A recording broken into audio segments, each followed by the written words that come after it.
राज्यातील भजनी मंडळांना मिळणार 25,000 रुपये। तब्बल 1,800 भजनी मंडळांसाठी निधी वितरणास मंजुरी। 4,50,00,000 रुपयांची वित्तीय मान्यता। सिंधुदुर्ग जिल्ह्यामध्ये अवकाळी पावसाची हजेरी। सकाळपासून जिल्ह्यामध्ये ढगाळ वातावरण, तर पावसाने आंबामोहोर खराब होण्याची शक्यता।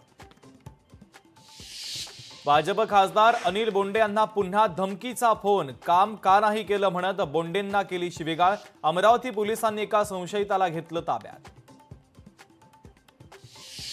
अहिल्यानगर जिल्हा सहकारी मध्यवर्ती बँकेची निवडणूक। अध्यक्षपदी चंद्रशेखर घोले यांची निवड, तर शिवाजीराव कर्डिलेंच्या निधनानंतर रिक्त होती जागा।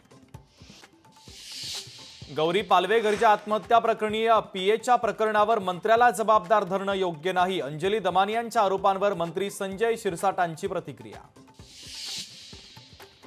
डॉक्टर गौरी गर्जेच्या आत्महत्या अतिशय वेदनादायी। पोलिसांनी या प्रकरणाची सखोल तपासणी आणि चौकशी करावी। गौरी गर्जेच्या आत्महत्येच्या संदर्भात चित्रा वाघ यांची प्रतिक्रिया।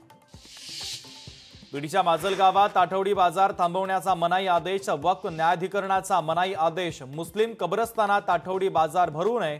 दिंद्रुड ग्रामपंचायतीला कोर्टाचे आदेश। मुंबई अहमदाबाद राष्ट्रीय महामार्गावर भीषण अपघात। भरता वेगामध्ये येणारा कंटेनर थेट पादचारी पुलाला जाऊन धडकला। अपघातामध्ये चालक गंभीर जखमी।